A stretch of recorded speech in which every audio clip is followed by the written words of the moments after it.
My friend, I want to tell you about a funeral I conducted in February. A man named Robert Marsh. Robert died with $4 million in the bank. 3 people came to his funeral. I was one of them. And one of the other 2, a man I'd never seen before, wept through the entire Mass and was gone before I could speak to him. I need to tell you who he was and why he was crying. Robert Marsh was 81 years old. He started as a carpenter's apprentice at 16. By the time he was 35, he had built a small construction company. He sold it at 60 for $6 million and retired to Stowe. He never married, no children, no close friends that anyone knew of. I knew him by face. He came to Mass at Christmas, at Easter, sometimes on a Sunday when something moved him to come. We had shaken hands perhaps 30 times in 20 years. I could not have told you his middle name. He died on Valentine's Day, alone in his house, heart failure. His attorney called me. I said I would do the funeral. I expected perhaps 20 people. The town knew who he was, a successful man, a presence. 3 people came, his attorney, David Chin, me, and the man in the back pew who wept the entire time and was gone before I reached him. I want you to understand who Robert Marsh was.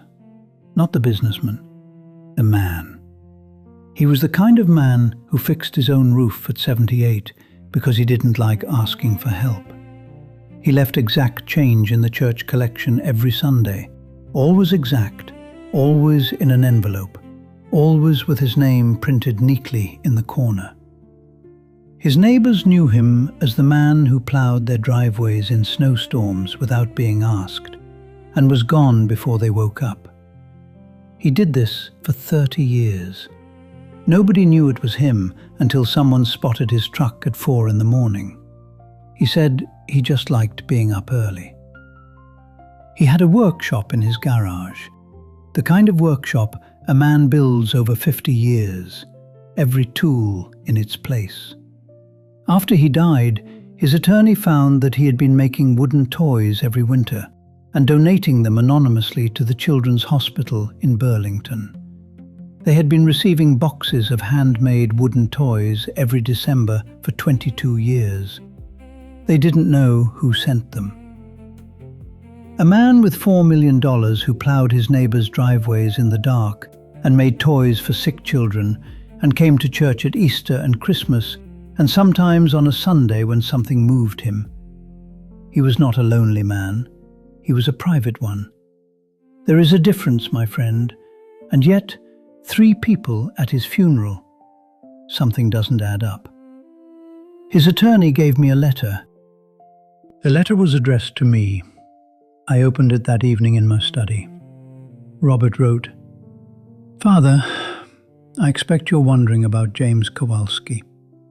In March of 1974, I was 31 years old. I drove my truck off Route 2 in a snowstorm. The truck went into the Winooski River. I couldn't get the door open. I was going to drown. A young boy, he couldn't have been more than 9 or 10 years old, was on the bank with his father. He jumped in. A 9-year-old boy jumped into a freezing river in March to pull a grown man to the bank. His father pulled us both out. I never learned their names. I was in shock, hypothermia. They drove me to the hospital and disappeared before I could ask. I spent 50 years looking. I hired 3 different investigators over the years. Nothing. Last year, my attorney finally found him.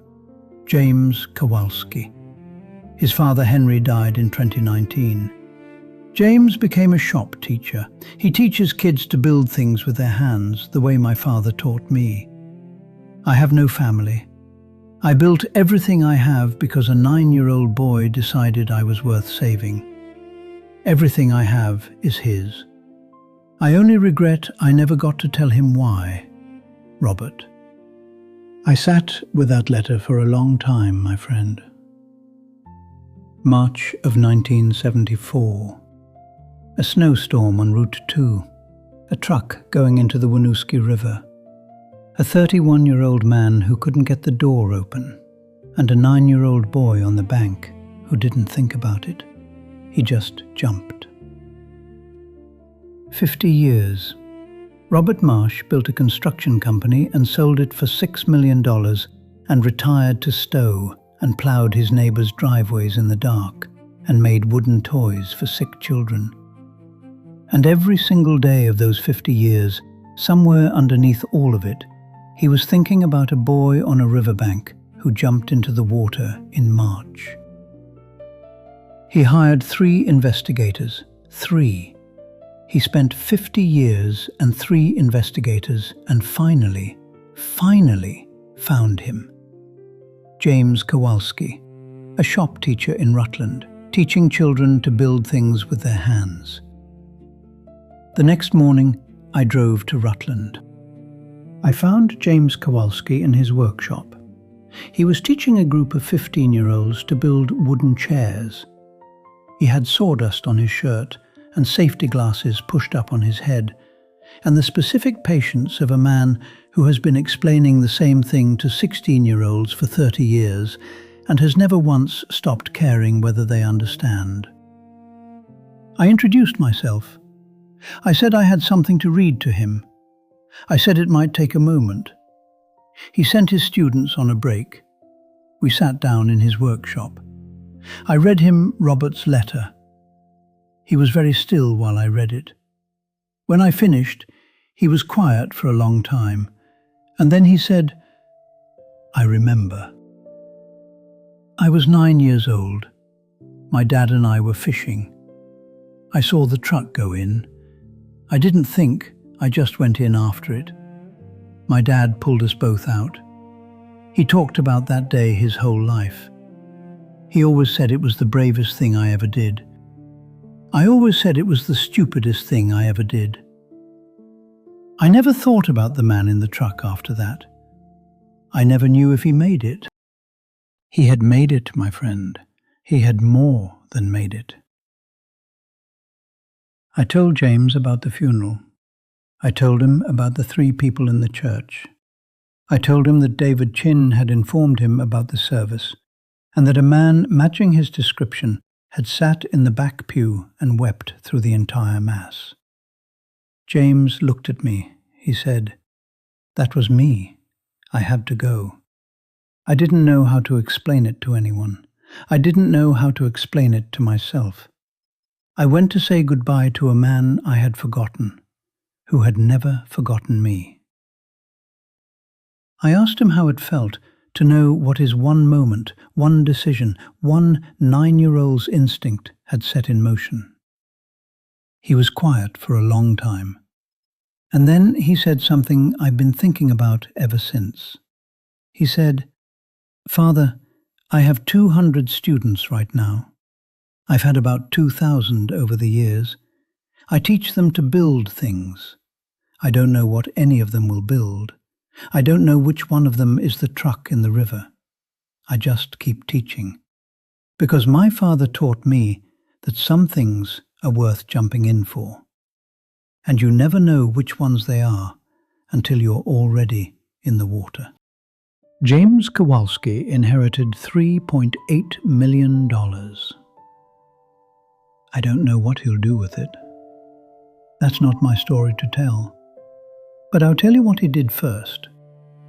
He asked me if he could have Robert's letter, the original. I gave it to him. He said he was going to frame it and put it in his workshop, where his students could read it. He said, "Every kid who comes through here needs to know that something they do today, something they don't even think about, might matter for 50 years. They need to see the proof." I drove back to Stowe. I sat in my study for a long time.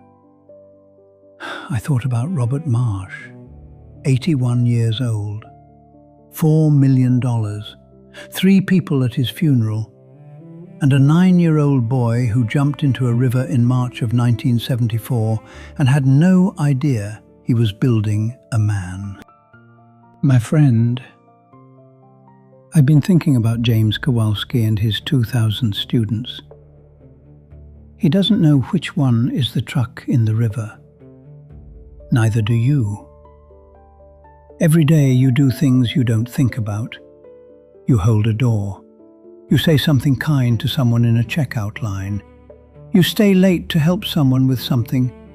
You jump into a river. You don't know which one matters. You can't know. That's not how it works.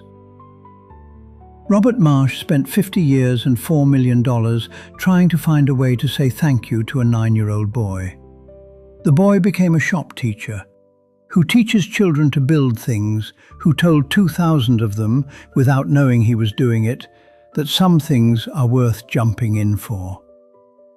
Matthew's Gospel tells us, and this is the passage I keep returning to, "Whatever you did for one of the least of these, you did for me."